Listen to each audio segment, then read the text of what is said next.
সেদিন ভারতের প্রেসক্রিপশনে, ভারতের পরামর্শে এভাবে হাসপাতালের ভিতরে বিষ মিশ্রিত ইনজেকশন পুশ করে তাকে হয়তো মারা হতো না। 3 বারের প্রধানমন্ত্রী খালেদা জিয়া হয়তো এত বছর জেল খাটা লাগতো না। সালাউদ্দিন কাদের চৌধুরীর মতো এই লোকটার মতো এরকম সাহসী সিংহের মতো মানুষের ফাঁসি হতো না। আউযু বিল্লাহি মিনাশ শাইতানির রাজীম। বিসমিল্লাহির রাহমানির রাহিম।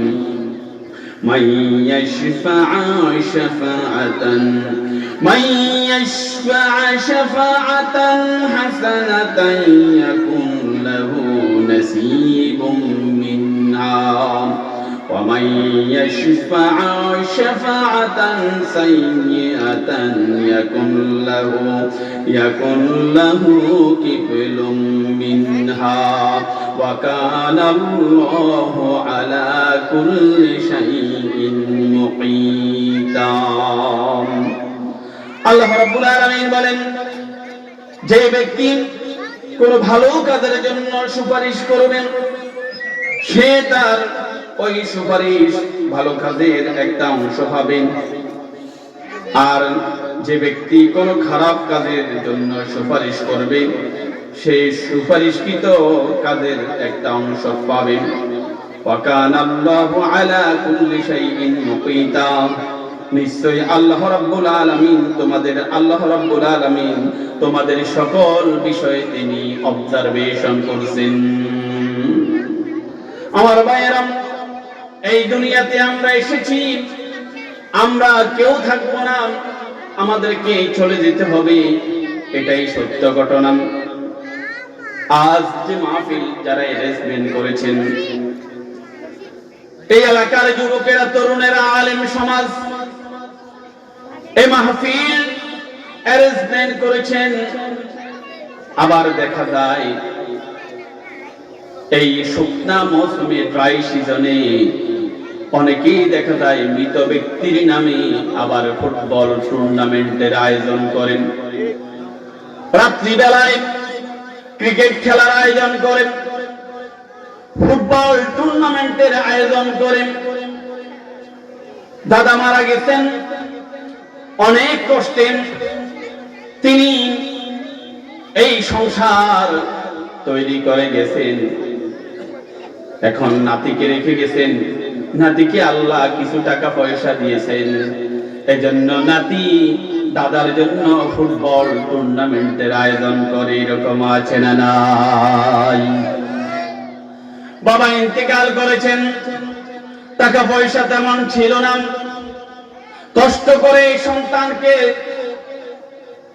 ইউরোপ কান্ট্রিতে পাঠাইছেন, সন্তানের এখন টাকা পয়সা হয়েছে, এখন এলাকার পাড়ার ছেলেরা বলে, কাকা দাদা তো ইন্তেকাল করেছেন, এখন আমরা চাই দাদার নামে একটা রাত্রিকালীন ক্রিকেট টুর্নামেন্টের আয়োজন করি। এরকম আছে না নাই? তুলাতুলি এবং সোনাগাজী পৌরসভায় এরকম আয়োজন আছে না নাই? আর একটু জোরে বলেন। প্রিয় ভাইরা, যদি আল্লাহ রাব্বুল আলামিন মৃত ব্যক্তিকে উঠে আসার যদি শক্তি দিতেন, প্রথমে এসে দাদা তার নাতিকে লাঠি দিয়ে পিটাইয়া বলতো, তোর এমন কি দোষ করেছিলাম, আমি মারা যাওয়ার পর আমার কবরের পাশে গিয়ে কোনদিন একটা সূরা তিলাওয়াত করতে পারলা না, কতদিন আমার কবরের পাশে দিয়ে যাও, একদিন কবরটা জিয়ারত করতে পারলা না, আমার জন্য নামাজ পড়ে দোয়া করতে পারলা না, আর আমি মারা যাওয়ার পর তুই যে ফুটবল টুর্নামেন্টের আয়োজন করেছিস, তোর এই আয়োজনে আমার কবর আযাব এমন ভাবে বেড়ে গেছে, ফেরেশতারা দুনিয়াতে যতটা প্লেয়ার ফুটবলের পর লাথি মারে, ওই ফেরেশতারা তার বিনিময়ে সে তারা আমাকে কবরে লাথি মারে। বাবার যদি সামর্থ্য থাকতো, মারা যাওয়ার পর যদি পারমিশন থাকতো, কবর থেকে উঠে আসে, এসে সন্তানকে কিছু বলার, বাবা যেই বাবার জন্য ফুটবল টুর্নামেন্টের আয়োজন করে, ব্যাডমিন্টনের আয়োজন করে, ক্রিকেট খেলার আয়োজন করে, বাবা কবর থেকে এসে সন্তানের পা চেটে ধরে বলতো, বাবা এমন শাস্তি দিস না, এমন শাস্তি দিস না, তুই বুঝি ভালো কোনো কাজ পারিস নাই, তুই আমি মারা গেছি এখন আমার নামে ফুটবল টুর্নামেন্ট দিয়েছিস, রাত্রিকালীন ক্রিকেট টুর্নামেন্ট দিয়েছিস, অবৈধ বিদ্যুতের সংযোগ দিয়েছিস, এলাকার হাজারো মানুষের মিটারের ভিতরে যত বিল উঠেছে তোর খেলার কারণে, ওই অবৈধ টাকার কারণে এখন আমাকে কবরে জবাবদিহি করতে হচ্ছে।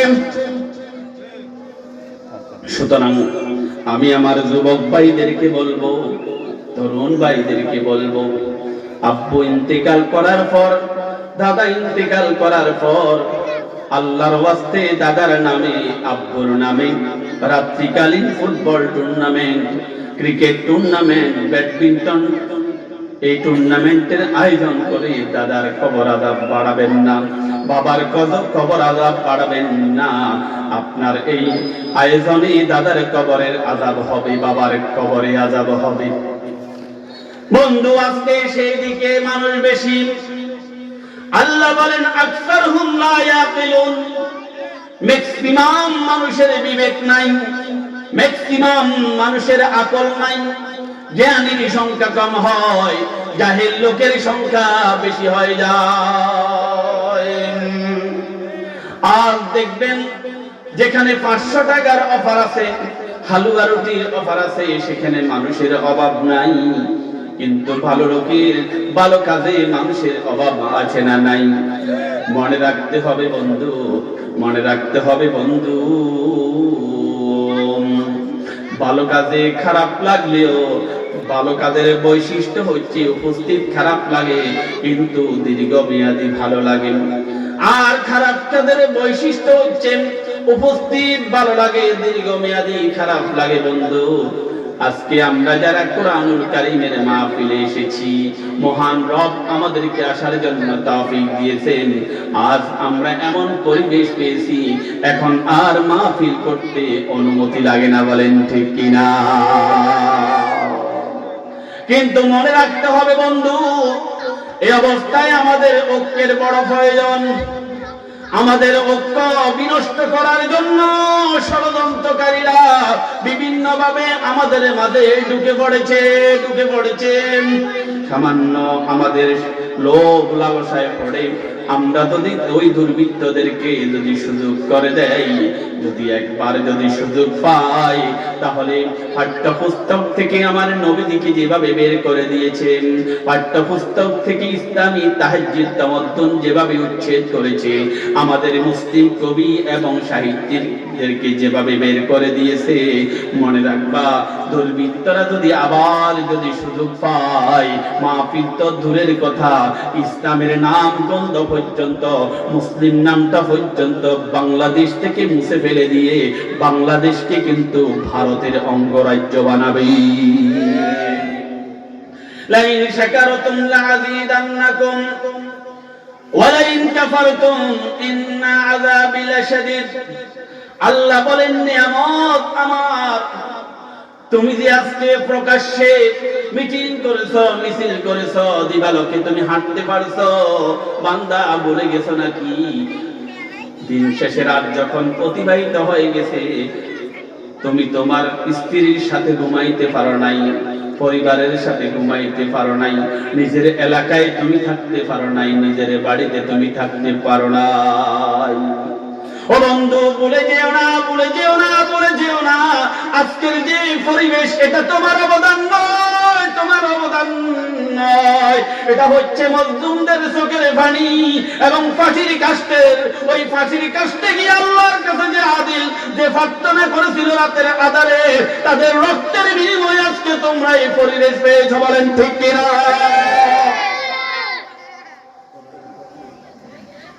কিন্তু মনে রাখতে হবে, তুমি ভুলবা না বন্ধু, ভুলবা না, সামনে কিছু ছাত্রের রক্ত দেখেছ, 2000 শহীদের রক্ত তোমার সামনে, এই 2000 শহীদের রক্ত এখন কত সুন্দর করে বলো ছাত্রদেরকে নাকি শিক্ষা প্রতিষ্ঠানে মানায়। বন্ধু, এই ছাত্ররা যখন ট্রাফিক নিয়ন্ত্রণ করেছে, এই ছাত্ররা যখন মায়ের বুক থেকে এসে বুলেটের সামনে নিজেকে পেশ করে দিয়ে হাজার হাজার ছাত্র শহীদ হলো একবারের জন্য, তখন তো বলো নাই ছাত্ররা রাজপথ থেকে চলে যাও, আমরা বুলেটের সামনে থেকে আমরাই জীবন দিব, কারণ পরবর্তী রাজনৈতিক পরিবেশ পরিবর্তন হলে আমরাই ক্ষমতায় যাব। বন্ধু, একবারও বলো নাই, একবারও বলো নাই, একবারও বলো নাই। তখন আবু সাঈদ মুগ্ধদেরকে নিজেদের মুখ পেতে বলেছিলাম, মনটা উদার করে দিয়ে বলেছিলাম, এই ছাত্ররা হচ্ছে আমাদের সন্তান, এদের রক্তের বিনিময়ে আমরা নতুন স্বাধীনতা পেয়েছি, বলেন ঠিক কিনা? সেই ছাত্রদেরকে এখন ইগনোর করো, সেই ছাত্রদেরকে যদি ভুলে যাও, মনে রাখবা ছাত্ররা যদি সরে যায় তাহলে নতুন পরিবেশ যেভাবে সৃষ্টি হয়েছে তা তোমরা থামাতে পারবা না। ছোট্ট অবস্থায় একটা গল্প পড়েছিলাম, পরিবেশ যখন খারাপ হয়, সময় মতো যখন আপনি সিদ্ধান্ত না নিতে পারেন, সময় যখন ফুরিয়ে যাবে তখন কিন্তু আর সুযোগ পাবেন না। এক পরিবারের ভিতরে ইঁদুর বসবাস করত, বিড়াল বসবাস করত, ওই পরিবারের ভিতরে মোরগ ছিল, ছাগল ছিল। একদিন গৃহস্থ ওই ইঁদুরটাকে ধরার জন্য বাজার থেকে একটা মেশিন নিয়ে আসলো। এবার ইঁদুর জানে নিশ্চিত তার বিপদ হয়ে যাবে, ইঁদুর গেল এবার মুরগির কাছে, মুরগি ভাই, আমার বড় বিপদ, আমার বিপদ মনে করো না, এটা হচ্ছে আমাদের সকলের বিপদ। এই মেশিনটা যদি এখান থেকে যদি না সরাও তাহলে কিন্তু আমি প্রথমে মারা যাব, তোমরা কিন্তু নিরাপদ থাকবা না। মোরগ বলল, কি বলো, আমার কাছে এই সমস্ত কথা বলো না, আমার গৃহস্থ আমাকে কত আদর করে, সকাল বেলায় মানুষ ওঠার আগে আমাকে আমার খোয়ার থেকে ছেড়ে দেয়, কত আদর করে, তাদের রান্না করা ভাত আমাকে খাইতে দে, তুমি বিপদে পড়েছো এই জন্য চলচাতুরি করলে আমি তোমাকে সাহায্য করতে পারবো না। গৃহস্থ এবার ওই ইঁদুর এবার ছাগলের কাছে গেল, ছাগল একই ধরনের আচরণ করলো। বন্ধু, কেউ কাউকে সাহায্য করলো না। এবার ইঁদুর ভারাক্রান্ত হৃদয়ে তার গর্তে ঢুকে গেল। এবার পরের দিন ইঁদুর গর্ত থেকে বের হলো, মালিক একেবারে গর্ত বরাবর ওই মেশিনটা যখন রাখলো, ওই ইঁদুরটা মালিকের রক্ষিত মেশিনের ভিতরে ঢুকে গেল। ঢুকার পরে যখন ছটফট করা শুরু করলো, এই অবস্থা দেখে, সেখানে ইঁদুরকে দেখে এবার আরেক গর্তে সাপ ছিল, সাপটা বেরিয়ে এসে এবার ইঁদুরের উপর আক্রমণ করলো, সাপও আটকা পড়লো। একই মেশিনের ভিতরে ইঁদুরও ধরা পড়লো, এবার আবার সাপও ধরা পড়লো।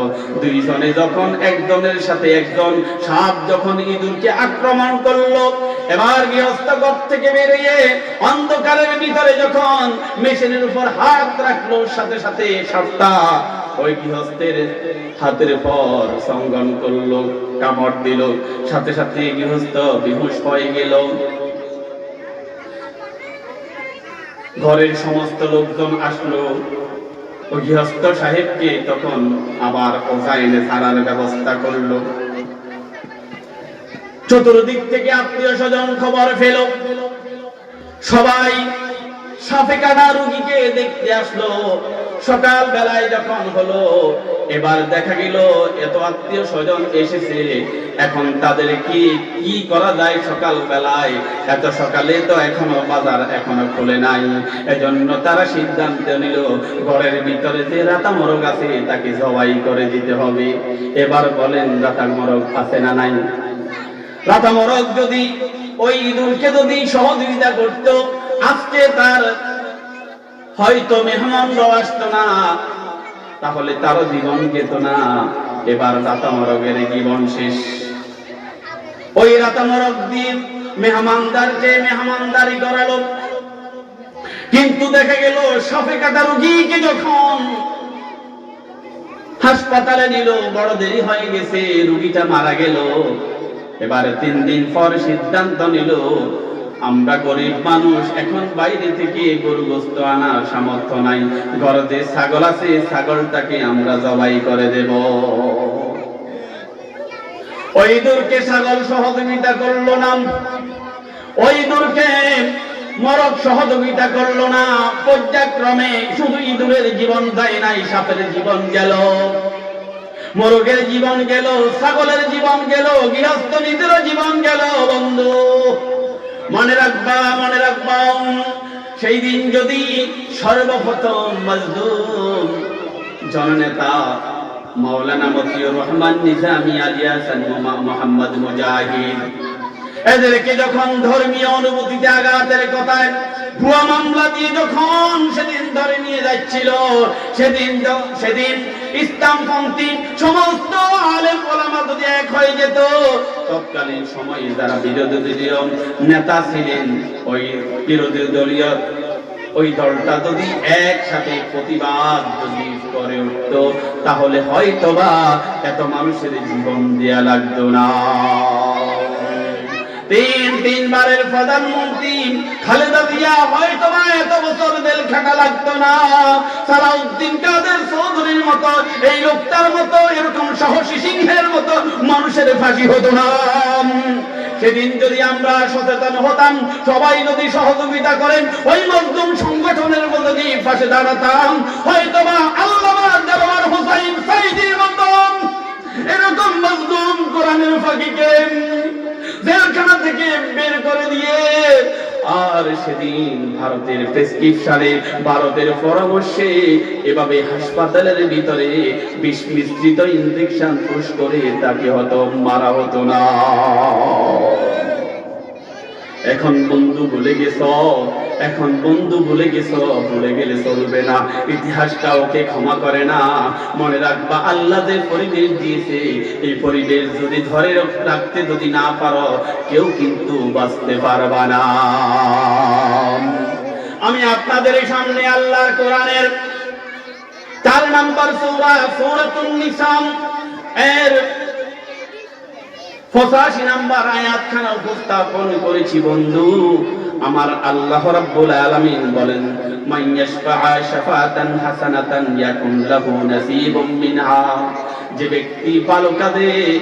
ব্যক্তি ভালো কাজে সুপারিশ করবে, আল্লাহ রাব্বুল আলামিন ওই ভালো কাজ যিনি করবেন তার একটা অংশ তাকে দিয়ে দেয়া হবে। সুবহানাল্লাহ। আর তুই জোরে কর না সুবহানাল্লাহ। ও বন্ধু, আপনার একটা সুপারিশে যদি কোনো মানুষ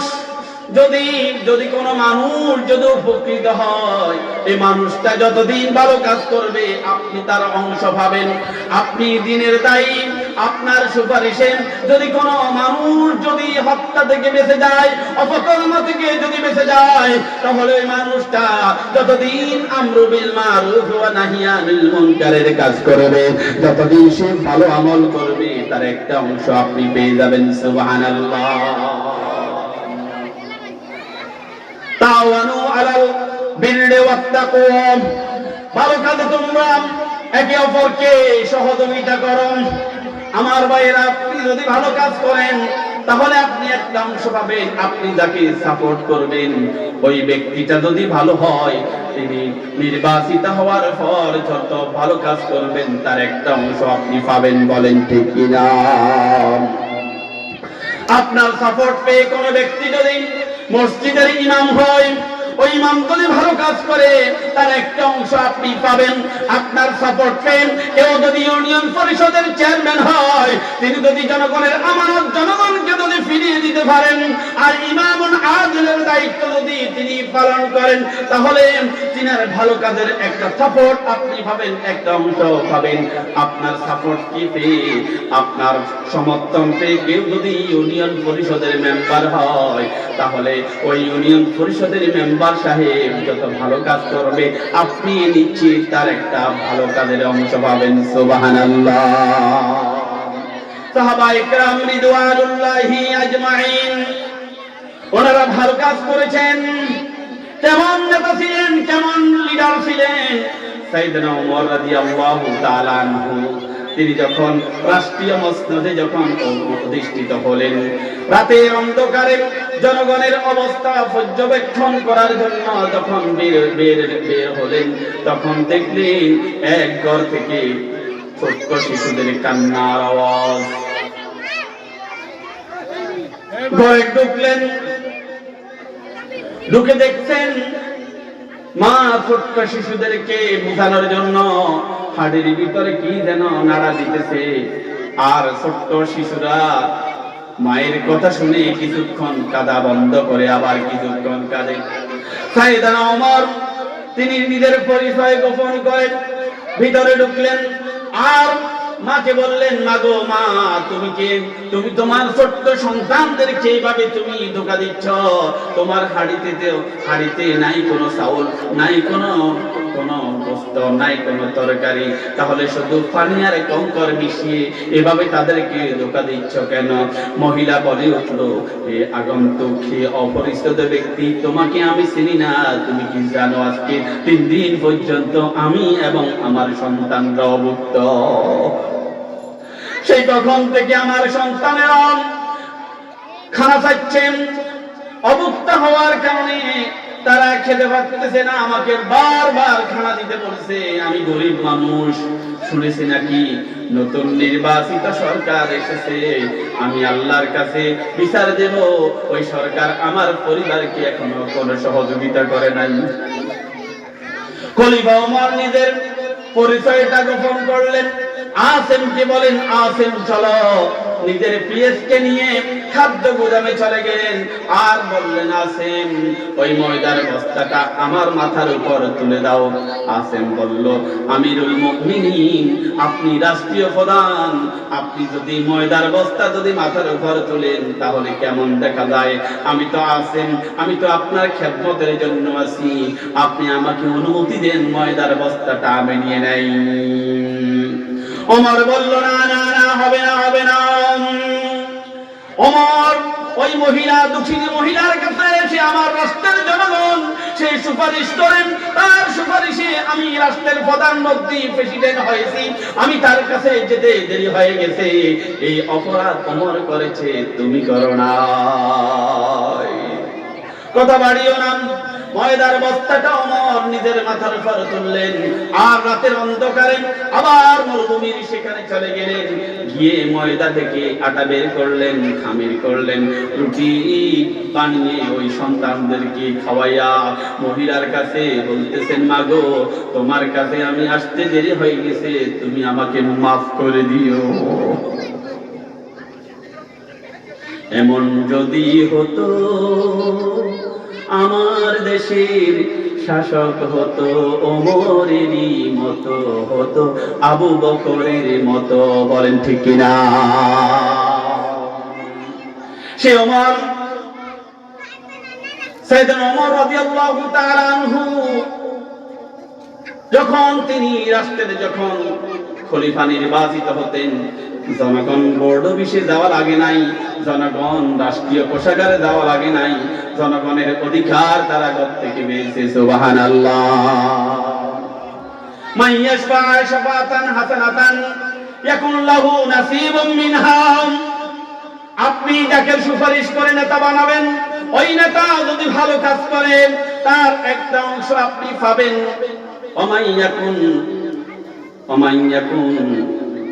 ওমান ইয়াশফা শাফাতান সাইয়্যাতান ইয়াকুন লাহু কিফলুম মিনহা। আর আপনি যাকে নেতা বানাবেন, আপনার সাপোর্ট পেয়ে যদি নেতা নির্বাচিত হয়, তাহলে আপনার নেতা যত অপকর্ম করবে তারও একটা অংশ আপনাকে পেতে হবে। বলেন ঠিক কিনা? বিগত সরকারের আমলে যারা দিনের ভোটকে রাতে নিয়েছেন, জনগণের অধিকার হরণ করেছে, যারা আল্লাহর কোরআনের এই পাঁচিগুলাকে ধরে ধরে হত্যা করেছে, যত মানুষকে তারা হত্যা করেছে, একই দিনে শুধুমাত্র আল্লামা দেলওয়ার হোসাইন সাইদি সাহেবের ফাঁসির প্রতিবাদে যুবকরা যখন রাস্তায় নেমে আসলো, পুলিশ তৎকালীন সময়ের পুলিশে একসাথে গুলি করে 170 জন ভাইকে আল্লাহর জমিন থেকে বিদায় করে দিল। তখন যারা ক্ষমতায় ছিলেন আর যারা সাপোর্টার ছিলেন, ওই নেতা কর্মীরা, যারা সাহস, যারা সমর্থন করেছেন, সমর্থন কিভাবে করেছেন দেখেন। একজন আমাকে বলছেন, হুজুর দাড়িও আছে, জুব্বা আছে, টুপিও আছে, একবারে নিশ্চয় শাক পাঞ্জাবি। আমাকে বলতেছে, গত কিছুদিন আগে বলতেছেন, হুজুর ইলেকশন যখন হচ্ছে, ইলেকশন থেকে এসে বলতেছে, হুজুর দোয়া করবেন, আমি একাই 150টা দিছি। কত বলেন? এই জন্য দোয়া করতে হবে। একজনে 150 জনকে 150টা ভোট দিছে। আমি বললাম, হুজুর আপনি জানেন নাকি আপনি কি অপরাধ করেছেন? বলে জানি না তো। আপনার বাবার নাম কি? বলে অমুক। মায়ের নাম কি? অমুক। আপনার গ্রাম কোনটা? গ্রাম হচ্ছে ওটা। এবার বললাম, আপনি তো আপনার ভোট দিয়েছেন, কিন্তু আপনি 150টা ভোট দেওয়ার সময় 150 জনকে নিজের বাবা বানাইছে। জিজ্ঞেস করুন, আপনি যখন কাগজ দিয়ে যাবেন ভোটে, এখানে তারা ভোট দিতে গেছেন, প্রথমে গেছেন, দেওয়ার পর জিজ্ঞেস করে এভাবে, আপনার কাছে একটা কাগজ আছে, ভোটার নাম্বারটা আমি পাঠাই দিছে, তো এখানে শিখাই দিই তো কি, যদি তোমাকে এবার জিজ্ঞেস করে, তুমি তো আগে নিজের ভোটটা দিছ, যদি তোমাকে এবার জিজ্ঞেস করে, তাহলে তুমি আরেকজনের, তোমার নাম চন্দন বসাক, মুসলমানের সন্তান, কিন্তু ভোট দিতে হবে না, তাকে খুশি করার জন্য সন্তান বসাক। তারপর বাবার নাম কি? বাবা মৃত হরিনাথ। কেমন? বাড়ি হচ্ছে তুলাতলি, 6 নং ওয়ার্ড। বলে কি বলে না? কিন্তু নিজের নাম গোপন করে এবার ভোট দিতে গেল। মুসলমানের সন্তান প্রথমে চুলগুলাকে একটু উস্কু করে দেয়, আর চেহারাটাকে একটু এইভাবে করে বলে, কেন করতেছেন? বলে তোমাকে মুসলমান বলে হয়, তার ভোট দিবে আর সে তো হিন্দু, তার ভোট দিবে সে তো হিন্দু, তোমাকে একটু হিন্দুর মতো মনে হতে হবে। এবার দাড়িটা মাফলাত দিয়ে বেঁধে ফেলে সকাল বেলায়। এবার বলে, সেখানে গিয়ে বলে, তোমার নাম কি? 1 নম্বরে নিজের নাম বাদ। ধরেন ওনার নাম মাওলানা আব্দুল হালিম। এবার জিজ্ঞেস করা হলো, তোমার নাম কি? বলে হরিচন্দ্র বসাক। নাউজুবিল্লাহ কর না। এবার বলে, তোমার বাবার নাম কি? বলে হরিনাথ দেব, মৃত হরিনাথ দেব। এবার বাবার নাম বাদ। নিজের বাবার নাম ছিল মৃত আব্দুর রাজ্জাক, জাল ভোট দেওয়ার জন্য নিজের বাবার নাম বাদ। নিজের নাম বাদ দেওয়া হলো, বাবার নাম বাদ দেওয়া হলো। এবার আপনারা বলেন, যাদের বাবার নাম ঠিক নাই, তাদের জন্ম ঠিক নাই, তারা কি তার সন্তান নয়? আরে বন্ধু, একজন নেতাকে নির্বাচিত করার জন্য নিজের নামটাও বাদ দিলা, বাবার নামটাও বাদ দিলা, নিজের এলাকার নাম বাদ দিয়ে নিজের বাবাকে আরেকজন বাবা বলে স্বীকার করলা। বলেন ঠিক কিনা? এরকম ব্যক্তি আমাদের এখানে 2-4 জন থাকার সম্ভাবনা আছে, নাই? আছে বন্ধু, আছে। কারণ সে মনে করে এখানে সে যদি সাপোর্ট করতে পারে, একটা জাল ভোট মানি 500 টাকা, একটা জাল ভোট মানি 100 টাকা। সে যদি টাকা দিয়ে, যদি টাকাও নেবে, আবার নেতার মনও জয় করবে। নেতা নির্বাচিত হওয়ার পর বলবে, দেখেন আমি একাই দিয়েছি 150টা। নেতা এবার বুকের ভিতরে টেনে দিয়ে বলে, কোনো সমস্যা নাই, সামনে যত টেন্ডার আছে সবগুলা তুই পাবি। বলেন ঠিক কিনা? আমি সাথে সাথে উঠে গেলাম, বললাম, বন্ধু তোমার উপর আল্লাহর গজব। 1 ঘন্টার ভিতরে 150টা ভোট দিয়ে নিজের বাবাকে 150 জনকে তুমি বাবা বানাইছো, 150 জনকে তুমি মা বানাইছো। যে ব্যক্তি একটা ঘন্টা শুধুমাত্র পেটের দায়ে নিজের বাবাকে পরিবর্তন করে, মাকে পরিবর্তন করে যারা সন্তান হতে পারে, ওই ব্যক্তি কোনোদিন মুমিন হতে পারে না। বলেন ঠিক কি না? এরকম ব্যক্তিগুলো আছে না নাই? শুধুমাত্র তাদেরকে খুশি করার জন্য যত অবৈধ কাজ করেছে, এরকম মানুষ আছে না নাই? আল্লাহ বলেছেন ইয়াউমা নাদউ কুল্লা উনাসিন বিইমামিহিম, ইয়াউমা নাদউ কুল্লা উনাসিন বিইমামিহিম, আমি কিয়ামতের ময়দানে প্রত্যেক নেতাকে তার কর্মী সহ ডাকবো, আসো। মান ইয়াশফা শাফাতান হাসানাতান ইয়াকুন লাহু নাসিবুম মিনহা ওয়া মান ইয়াশফা শাফাতান সাইয়্যাতান ইয়াকুন লাহু কিফলুম মিনহা। নেতা দিয়ে আসুন। আল্লাহ বলেন আমি সমস্ত নেতাদেরকে ডাকবো। কথা শুনছেন, বুঝতেছেন? আল্লাহ বলছেন সমস্ত নেতারা সেদিন উঠে যাবে, আর তাদের পিছনে তাদের কর্মীরা থাকবে। ওয়াউদিয়াল কিতাবু ফাতারাল মুজরিমিনা মুশফিকিনা, যখন তাদেরকে আমলনামা দেয়া হবে, তখন তারা তাদের আমলগুলা সবগুলা সেখানে দেখতে পাবে। দেখেই দেখবে তারা সবাই জাহান্নামী। এবার নেতাকে বলবে, নেতা আপনার কারণেই তো আজকে আমরা জাহান্নামে এসেছি। নেতা গো নেতা, আপনার কারণে তো জাহান্নামে এসেছি। আপনি বলেছেন অমুককে ধরে নিয়ে আসার জন্য, আমি ধরে নিয়ে এসেছি। আপনি বলেছেন এই দেশে 50 বছর পর্যন্ত যিনি আল্লাহর কোরআনের তাফসীর করেছেন, ওই মজলুম দায়ী আল্লামা দেলোয়ার হোসেন সাইদিকে ধর্মীয় অনুভূতিতে আঘাতের মতো হাস্যকর দর্শনের মামলা দেওয়ার জন্য আপনি বলেছেন আমি মামলা দিয়েছি।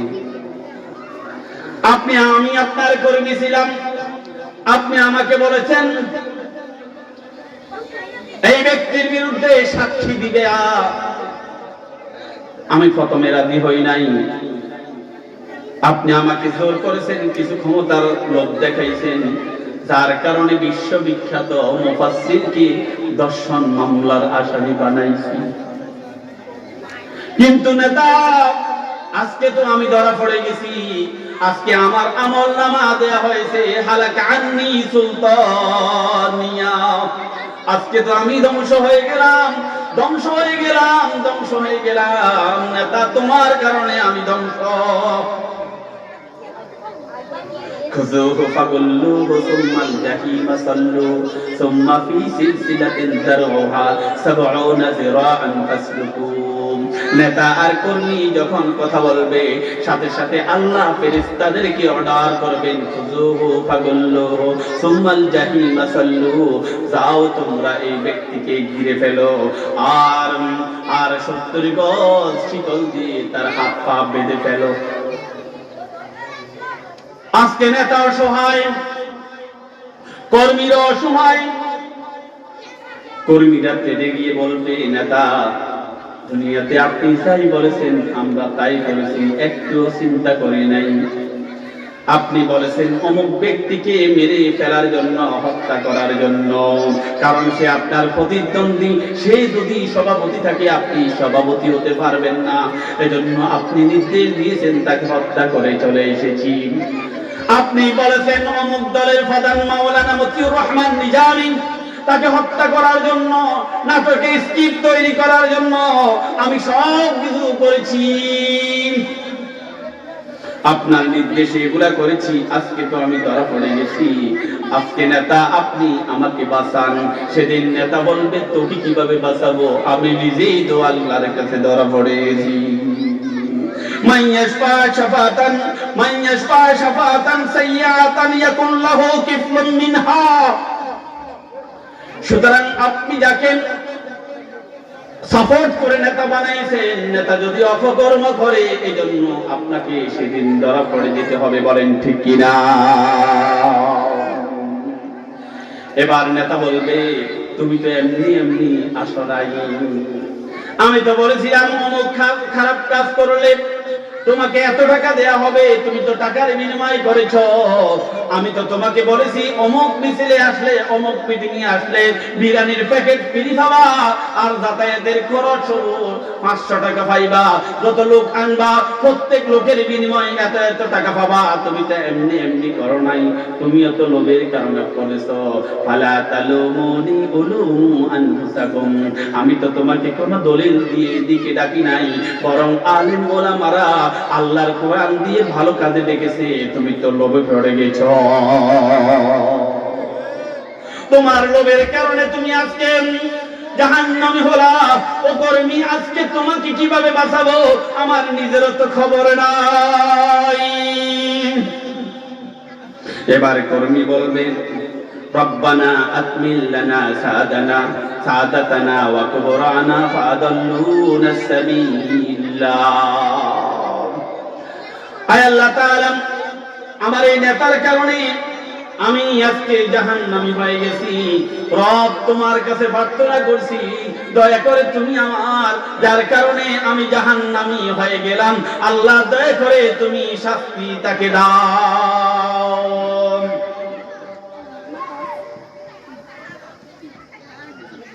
রব্বানা আতিহিম দাইফাইন মিনাল আযাব ওয়ালআনহুম লাআনান কাবীরা। আল্লাহ, তোমার কাছে প্রার্থনা করছি, দয়া করে আমাকে যেরকম আযাব দিবা, আমার নেতাকে তার দ্বিগুণ আযাব দাও। وقال الذين كفروا ربنا أرنا الذين أضلانا من الجن والإنس نجعلهما تحت أقدامنا ليكونا من الأسفلين।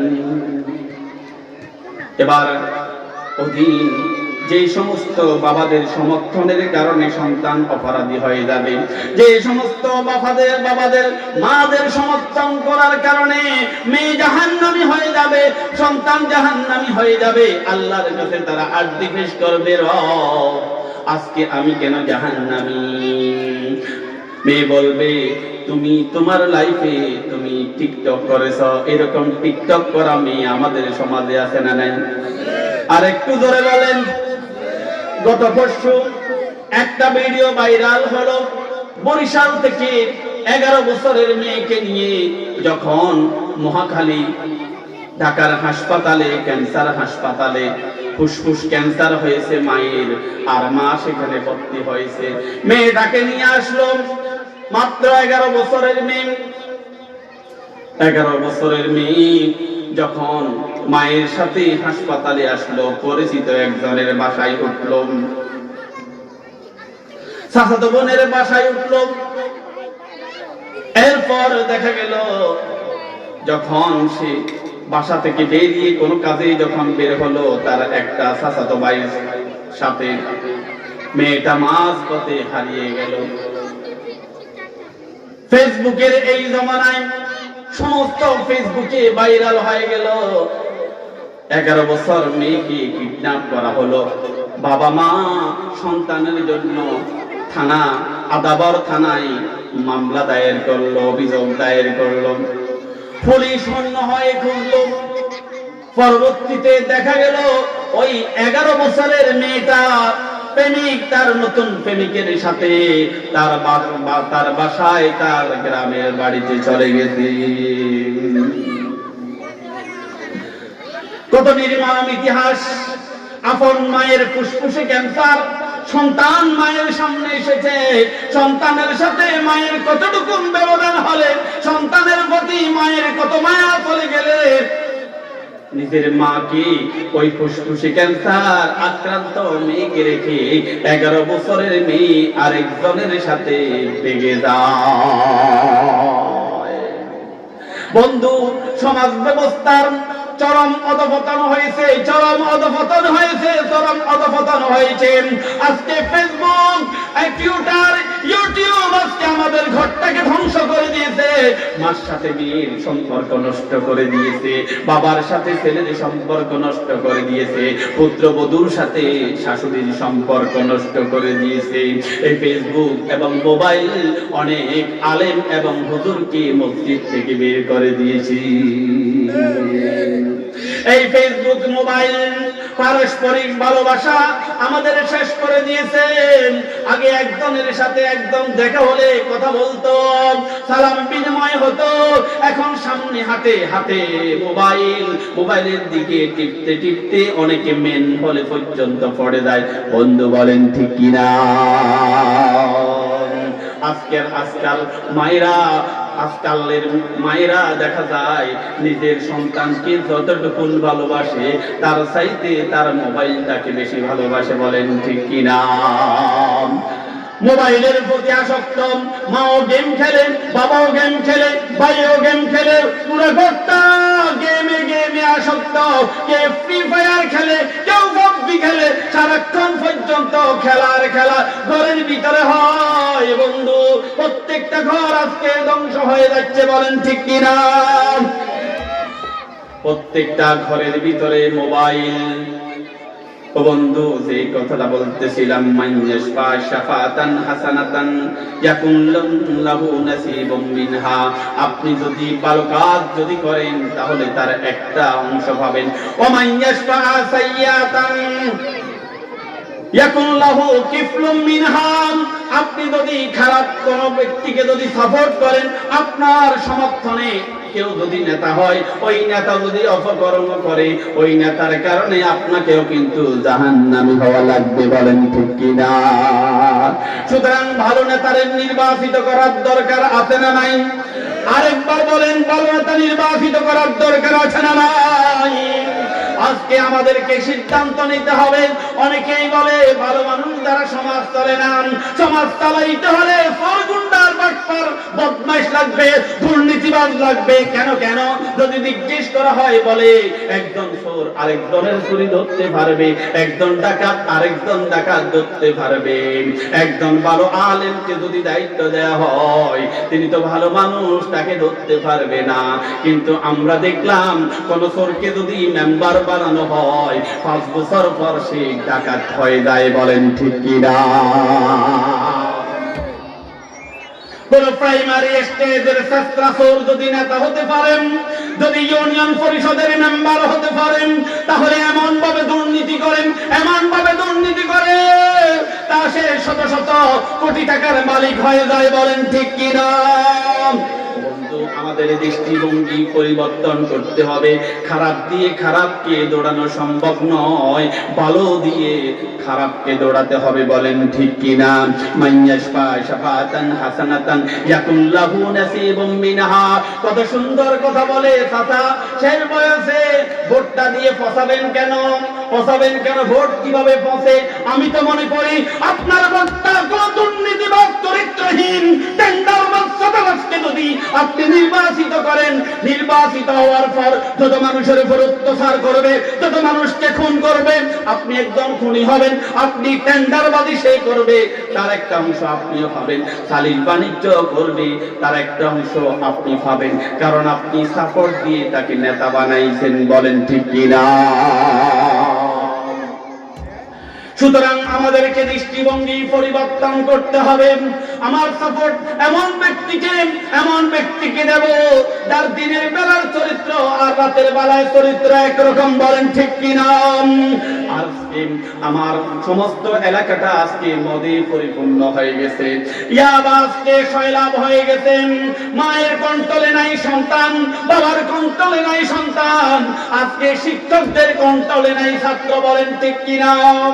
আজকে মদ যদি বন্ধ করতে হয়, মাদক যদি বন্ধ করতে হয়, সমাজকে যদি পরিবর্তন করতে হয়, এমন ব্যক্তিকে নির্বাচিত করতে হবে যিনি মদ পান করেন না। বলেন ঠিক কিনা? নেতা যদি মদদি হয়, নেতা যদি মদ খাওয়ার ব্যক্তি হয়, তার কর্মীদের অবস্থা কি? নেতা যদি গভীর রাতে মদ খেয়ে মান্দার গাছকে ধরে বলে আব্বা বাড়িতে চলেন, এরকম নেতা আছে না নাই? রাতের অন্ধকারে খায় একবারে ফিলারকে ধরে বলতেছেন আব্বা বাড়িতে চলেন, এরকম তালমার্কা নেতা আছে না নাই? সুতরাং আপনি যদি মনে করেন এই নেতাকে কোন মদদি, কোন চোর, কোন বাটপার, কোন জুয়াবাজ যে ব্যক্তি এই কাজগুলা করে, আপনি যদি মনে করেন তাকে নির্বাচিত করবেন, ওই ব্যক্তি নির্বাচিত হয়ে যত ঘর ধ্বংস হবে, যত সন্তানের চরিত্র নষ্ট হবে, যত পাড়া প্রতিবেশীর ঘুম নষ্ট হবে, সব কিছুর একটা অংশ আপনাকে বহন করতে হবে। বলেন ঠিক কি না? মাইয়াশফা শাফাতান সাইয়াতান ইয়াকুল লাহু কিফলুম মিনহা। আপনার নির্বাচিত একটা ভোটে নির্বাচিত ব্যক্তি নির্বাচিত হয়ে যত মানুষের টাকা আত্মসাৎ করবে, হাজার হাজার কোটি টাকা আত্মসাৎ করে দেবেন। ওই যে কানাডায় বেগম সারা বানিয়েছে, মনে রাখবা তৎকালীন সময় যারা আছো, তোমাদের সাপোর্টের কারণে আমার দেশের টাকা লুটপাট করে যারা বিদেশে পাচার করেছে, তুমি তার ওই দলের সাপোর্ট করার কারণে তুমিও তার একটা অংশ পাবে। বলেন ঠিক কি না? এটাকে বলা হয় আল মাসিয়াতুল জারিয়া। আমরা মনে করি সাদকাতুন জারিয়া, মৃত ব্যক্তি যে মারা গেছে সে দুনিয়াতে ভালো কাজ করে গেলে তার একটা অংশ তার ডিপোজিট হিসাবে তার আমলনামায় যোগ হবে। তেমনি ভাবে কোন ব্যক্তি যদি খারাপ কাজের যদি প্রচলন করে যায়, কোন খারাপ ব্যক্তিকে যদি নির্বাচিত করতে করে যায়, ওই ব্যক্তি খারাপ কাজ করার কারণে, যেমন আমি বলি আপনাদেরকে, আপনাদের এলাকায় কাউকে নির্বাচিত করলেন, ওই ব্যক্তি নির্বাচিত হয়ে ওই যে মহিফালে গিয়ে যতজন কি গুলি করেছে এরকম ব্যক্তি আছে না নাই? সেদিন মহিফালের ঘটনায় যারা সরাসরি গুলি করে 14 জন ব্যক্তিকে রাজপথে হত্যা করেছ, মনে করবা যারা গুলি চালিয়েছ মায়ের মুখ খালি করেছ, একদিন তোমার মায়ের মুখ খালি হবে। বলেন ঠিক কিনা? যে যতটুকুন করবে সে ততটুকুন পাবে। এবার মনে মনে বলবেন, হুজুর আমি তো কিছুই করি নাই, শুধুমাত্র একটা ভোট দিছি, আমি তো কিছুই করি নাই, মাত্র সাপোর্টার। হুজুর আমি কি পাবো? অবশ্যই পাবেন, অবশ্যই পাবেন। কারণ একদম করে আপনার সাপোর্টের কারণে, অন্যায় কাজকে সাপোর্ট করার কারণে খুনের কাজে উৎসাহিত হয়ে ওই ব্যক্তি খুন করেছে। সুতরাং আপনার দল যদি খুনি হয়, আপনিও খুনির দলের কর্মী। বলেন ঠিক কি না? আপনার দল যদি খুনি হয়, আপনিও খুনের দলের কর্মী। সুতরাং যত মজলুম মানবতাকে বিগত সময়ে হত্যা করেছে, আপনি প্রত্যেক হত্যার দায় নিতে হবে। আপনি শুধু তাদেরকে বলবো না যে দল করেন আপনি, ওই দলের দলীয় নেতা যদি খুনি হয় আপনিও খুনি, ওই দলের দলীয় নেতা যদি ভালো হয় আপনিও ভালো কাজের অংশ পাবেন। ওই দলের দলীয় প্রধান যদি নির্দেশ দিয়ে মজলুম মানুষকে হত্যা করে, আপনি একজন হত্যাকারী। ওই দলের দলীয় প্রধান যদি বাংলাদেশ থেকে টাকা লুট করে যদি বাইরে নিয়ে যায়, আপনি একদম চোর এবং ডাকাত। বলেন ঠিক কি না? সুতরাং আজকে আমার এই ওয়াজের পর আমি আপনাদেরকে শপথ গ্রহণ করতে হবে, দৃষ্টিভঙ্গি পরিবর্তন করেন, জীবন পরিবর্তন হয়ে যাবে। বলেন ঠিক কিনা? সুতরাং আমরা আমাদের পাঠ্য বইতে, আমাদের পাঠ্য পুস্তক থেকে যারা আল্লাহর নবীর নাম বাদ দিয়েছে, মুসলিম মনীষীদের নাম বাদ দিয়ে রাম আর বান্দারকে যারা ঢুকিয়েছে, তাদেরকে কি আমরা চাই কিনা? আমরা চাইবো না বন্ধু, চাইবো না। কি জবাব দিবা নবীজির কাছে? নবীজির চরিত্রটাকে বাদ দিয়ে মানুষের সেখানে অমুসলিমদের চরিত্র ঢুকাইছে। বলেন ঠিক কিনা? মাইয়াশফা শাফাতান হাসানাতান ইয়াকুল লাহু নাসীবুম মিনহা ওয়া মাইয়াশফা শাফাতান সাইয়্যাতান ইয়াকুল লাহু কিফলুম মিনহা। যদি ভালো কাজে পরামর্শ দাও, নির্বাচিত করো, ভালো কাজে যদি সুপারিশ করো, তার একটা অংশ পাবে। আর যদি খারাপ কাজে যদি সুপারিশ করো, কাউকে যদি নির্বাচিত করো, তার একটা তোমার আমলনামায় যোগ হয়ে যাবে। বলেন ঠিক কিনা? সুতরাং আমাদেরকে আজকে সিদ্ধান্ত নিতে হবে বন্ধু। আজকে আমরা সিদ্ধান্ত নিলাম, আমরা এই কোরআনুল কারীমের আয়াত নম্বর বলেছি শুধু 85, সূরার নাম্বার হচ্ছে 4, সূরার নাম হচ্ছে সূরাতুন নিসা। একটু বলেন তো সূরার নাম কি? আর একটু করে বলেন। সূরা নিসা আয়াত নম্বর কত? 85। আয়াত নম্বর কত? 85। কি বলেছেন আল্লাহ? তুমি যদি ভালো কাজে যদি সুপারিশ করো, তুমি যদি ভালো কাজে যদি সুপারিশ করো, ভালো কাউকে যদি নেতা নির্বাচিত করো, ওই নেতা নির্বাচিত হয়, যত ভালো কাজ করবে, তার একটা অংশ পেয়ে যাবা। সুবহানাল্লাহ কোন না? আর একটু জোরে কোন না? সুবহানাল্লাহ। আর যদি তুমি যাকে সাপোর্ট করেছ সে নির্বাচিত হয়ে সে যদি অপকর্ম করে, তার কারণে যদি এলাকায় মাদক যদি প্রসার হয়, সে নিজে মাদক কি বন্ধ করবে, নিজেই মাদক বিক্রয় করে, এরকম নেতা আছে না নাই? নেতা মাদক মদ বন্ধ, ইয়াবা বন্ধ, জুয়া বন্ধ। নেতা কিভাবে জুয়া বন্ধ করবে? নেতাই তো সবচেয়ে বড় জুয়াবি, আছে না নাই? পুরো বাংলাদেশটাকে আজকে জুয়ার রাজ্যে পরিণত করেছে, শত শত যুবককে আজকে পদে বসানো হচ্ছে, বলেন ঠিক কিনা? সুতরাং আপনি যাকে নির্বাচিত করবেন, নির্বাচিত হওয়ার পর সে যদি জুয়ার আসর বসায়, ওই জুয়া খেলে যতজন সর্বশান্ত হবে, আপনিও তার একটা কিফলুম বিনহা, আপনিও সেটার একটা অংশীদার হতে হবে, মনে রাখতে হবে।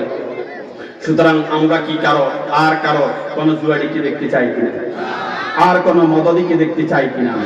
আর কোন মানুষের জায়গা জমি অন্যায় ভাবে যারা দখল করে তাদেরকে চাই কিনা?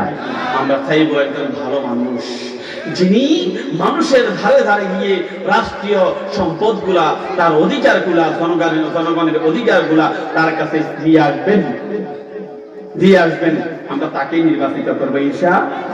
এই যে বলেন ভাই, অনেকে বলেন যে হুজুর যে কোরআনের নাকি রাজনীতি নাই, এই যে আজকে যে কথাটা বললাম, এই কথাটা যদি আমরা কোরআন যদি না পড়তাম, আল্লাহ আমাদেরকে যে বলছেন যে তুমি যদি কাউকে সুপারিশ করে নেতা নির্বাচিত করো, ভালো কাজ উদ্বুদ্ধ করো, সে ভালো কাজ করলে তার একটা অংশ পাবে। তুমি যদি কাউকে খারাপ কাজে উদ্বুদ্ধ করো, নেতা নির্বাচিত করো, নেতা নির্বাচিত হওয়ার পর সে যখন খারাপ কাজ করবে তার একটা অংশ পাবে।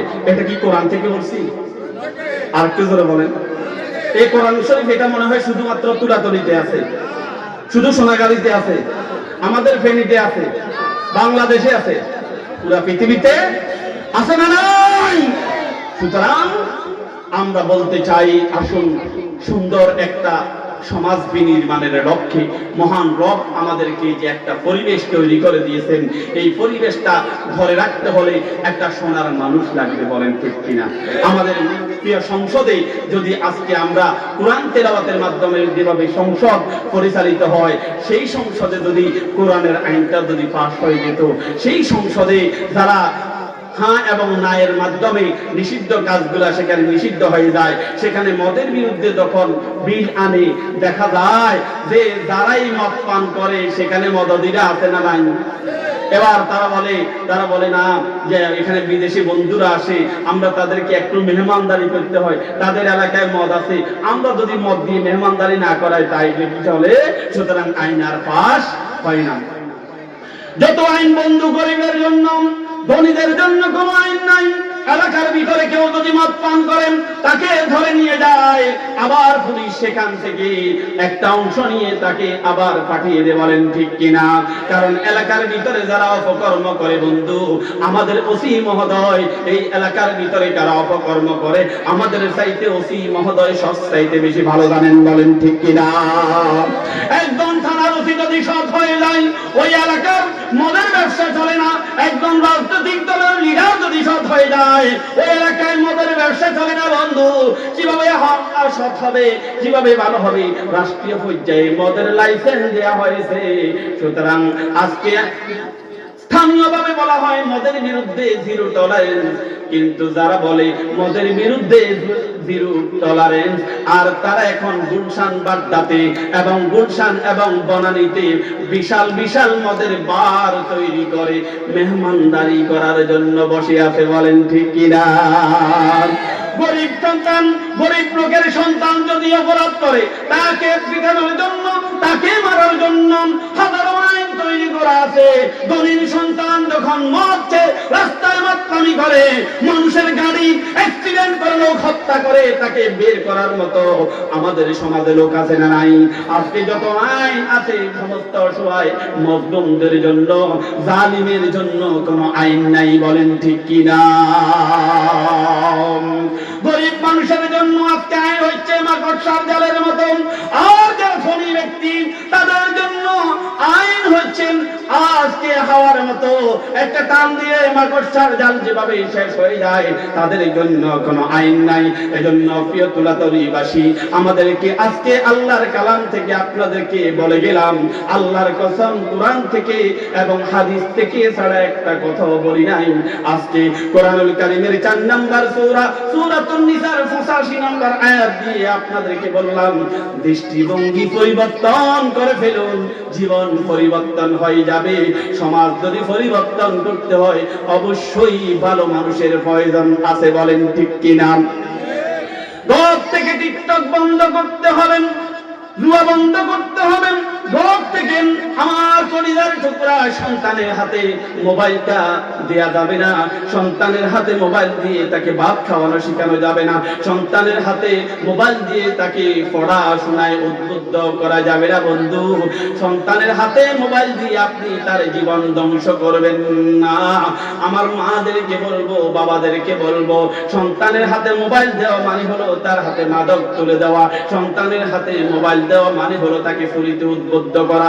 সন্তানকে, প্রিয় কলিজার টুকরা সন্তানের হাতে মোবাইল দেওয়া মানে তাকে আপনার ঘর থেকে পালিয়ে যাওয়ার রাস্তা শেখানো। সন্তানের হাতে মোবাইল দেওয়া মানে হচ্ছে তার চরিত্র ধ্বংস করে দেওয়া, বলেন ঠিক কিনা? এজন্য মাকে পরিবর্তন হতে হবে, মাকে পরিবর্তন হতে হবে। মা যদি চরিত্রবান হয়, অধিকাংশ ক্ষেত্রে সন্তান তো চরিত্রবান হয়। আজকে আমরা শুধু ছেলেদেরকে দোষ দেই, মায়ের দোষ দেখি না, বাবার দোষ দেখি না। আজকে আমাদের সন্তানদের দিকে আমরা দোষ দেই, কিন্তু অনেক বাবা আছে নিজেও মদ পান করে, অনেক বাবা আছে নিজেও মোবাইলের ভিতরে নিজে ভিডিও গেম খেলে, অনেক বাবা আছে মোবাইল দিয়ে 4-5 জন একসাথে হয়ে তাস খেলে, জুয়া খেলে, এরকম আছে না নাই? বন্ধু, ঠিক হয়ে দাও, ঠিক হয়ে দাও, দৃষ্টিভঙ্গি পরিবর্তন হয়ে দাও। ইয়া আইয়ুহাল্লাযীনা আমানু ইন্না মিন আযওয়াজিকুম ওয়া আওলাদিকুম আদুওয়াল লাকুম। আল্লাহ বলেন, তোমার ঘরের ভিতরে তোমার সন্তান, তোমার স্ত্রী, তোমার শত্রু, তাদেরকে যদি সুন্দর করে যদি ব্যবহার করতে না পারো, কাল কিয়ামতের ময়দানে তারা তোমাকে জাহান্নামে নিয়ে যাবে। আসুন আমাদের দৃষ্টিভঙ্গি পরিবর্তন করে আমাদের সমাজ পরিবর্তন করি। আমরা ভালো মানুষকে সাপোর্ট করি, খারাপ মানুষ থেকে বিরত থাকি। আল্লাহ রাব্বুল আলামিন এই মাহফিল খানাকে কবুল করুন। যেই কথাগুলো বলেছি আমি নিজেই যেন বাস্তবায়ন করতে পারি। আল্লাহ, তুমি আমার প্রিয় মাতৃভূমি বাংলাদেশের প্রতি রহম করো, আমিন। হাযা মিন ইনদি ওয়াল ইলমু ইনদাল্লাহ। আসসালামু আলাইকুম ওয়া রাহমাতুল্লাহ।